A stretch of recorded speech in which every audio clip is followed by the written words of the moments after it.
Hello viewer, সবাইকে হামিদার কিচেনে স্বাগতম। সবাই কেমন আছেন? আশা করি যে যেখানে আছেন ভালো আছেন, আমিও ভালো। আজ নতুন রাঁধুনিদের জন্য রেসিপি নিয়ে এলাম চিচিঙ্গা রান্না, আলু দিয়ে মসুর ডাল দিয়ে রেসিপি। চিচিঙ্গা রান্নার রেসিপিটা দেখতে যত সুন্দর হয়েছে, খেতে খুবই মজা হয়েছে। আশা করছি আপনাদেরকে সহজভাবে দেখানোর চেষ্টা করছি এবং আপনাদের খুবই সহজ মনে হবে। আপনারা রেসিপি ভিডিওটা না টেনে মনোযোগ সহকারে দেখবেন, অবশ্যই আপনাদের ভালো লাগবে। চলুন আর কথা না বাড়িয়ে মূল রেসিপিতে।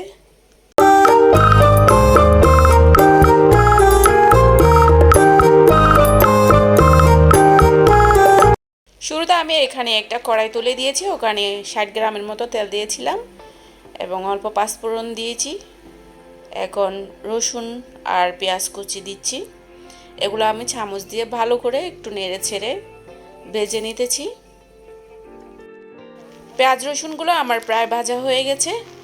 এখন আমি এখানে হাফ চামচ হলুদ গুঁড়া দিয়ে দিব এবং হাফ চামচ লাল মরিচ গুঁড়া দিয়ে দিচ্ছি এবং হাফ চামচের কম জিরা ধনে পাউডার দিয়েছি। পরিমাণ মতো লবণ দিয়েছি। এখানে আমার কাঁচামরিচ আর চিচিঙ্গা, আলু, টমেটো সবগুলো একসাথে প্রসেস করে ধুয়ে পানি ঝরিয়ে নিয়েছি। এখন আমি এগুলা তেলের সাথে মশলার সাথে দিয়ে দিলাম। দিয়ে আমি চামচ দিয়ে ভালো করে উল্টে পাল্টে ভেজে নিব। সবজি তেলের মধ্যে যতই আপনি ভাজাভাজি করবেন ততই মজা। এভাবে ভাজাভাজি করলে যেটা একটা মরিচ মশলার একটা ঝাঁঝালো ঘ্রাণ থাকে ওটাও চলে যায় এবং সবজিগুলো একটু সিদ্ধ হয়ে যায় মরিচ মশলার সাথে যুক্ত হয়ে। আমি এখানে কোনো ধরনের শুরুতে পানি অ্যাড করি নাই, যার কারণে এভাবে নেড়ে চেড়ে দিতে হচ্ছে, কারণ পাতিলের তলনিতে লেগে গেলে কিন্তু এই ধরনের সবজির যে একটা স্বাদ আছে ওটা চলে যাবে। বেশ কিছুক্ষণ এভাবে নেড়ে ছেড়ে ঢাকনি দিয়ে আমি মিডিয়াম তাপে কিছুক্ষণ রান্না করব। দেখুন, রান্না করার পর উল্টে দেখলাম এখানে প্রায় হালকা পানি সবজি থেকে পানি ছেড়ে দিয়েছে। এই পানিতে আমি আরও বেশ কিছুক্ষণ ভেজে নেব। এই পানিটা বের হওয়ার কারণে পাতিলের তলনিতে লেগে যাওয়ার সম্ভাবনা খুবই কম। লবণের পরিমাণটা একটু কম ছিল, তাই আমি আবারও লবণ দিয়ে দিতেছি।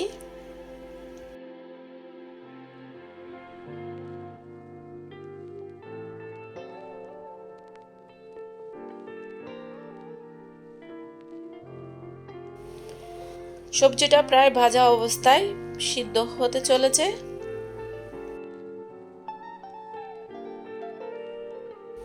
যেহেতু চিচিঙ্গা ভাজিটা আমি রসা ঝোল করে রান্না করতেছি, সেজন্য এখানে আমি আধা গ্লাসের মতো পানি অ্যাড করতেছি। আপনারা আপনাদের রুচি মতো দিতে পারেন। যেহেতু আমি এখানে 1 কাপের মতো মসুর ডাল দিয়েছিলাম, সেজন্য আমি এই রান্নাটার রেসিপি রসা ঝোল করতেছি, সেজন্য আমি আধা মগের মতো পানি অ্যাড করে দিয়েছি।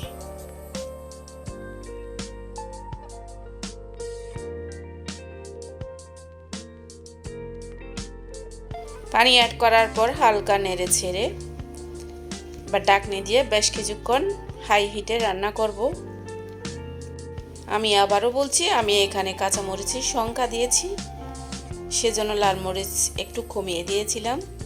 আর চিচিঙ্গা রান্না লাল লাল হলে তেমন একটা ভালো লাগে না, হলদে টাইপসের হলে খুবই সুন্দর লাগে, ভালো লাগে খেতেও।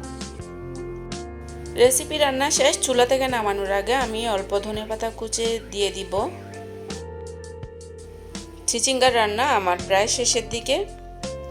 বন্ধুরা যে যেখানে আছেন ভালো থাকেন, সুস্থ থাকেন এবং রেসিপিতে কোনো ধরনের ভুল হলে আমাকে ক্ষমার চোখে দেখবেন। এই সিম্পল চিচিঙ্গা রেসিপি রান্নাটা আপনাদের যদি ভালো লাগে অবশ্যই লাইক কমেন্ট শেয়ার করতে ভুলবেন না। আর আমার চ্যানেলে অবশ্যই সাবস্ক্রাইব করে রাখবেন। যারা সাবস্ক্রাইব করেছেন তাদেরকে অনেক ধন্যবাদ। চলুন আর কথা না বাড়িয়ে আগামী রেসিপি দেখার আমন্ত্রণ জানিয়ে আজকের মতো এখানে শেষ করছি। সবাইকে আবারও ধন্যবাদ।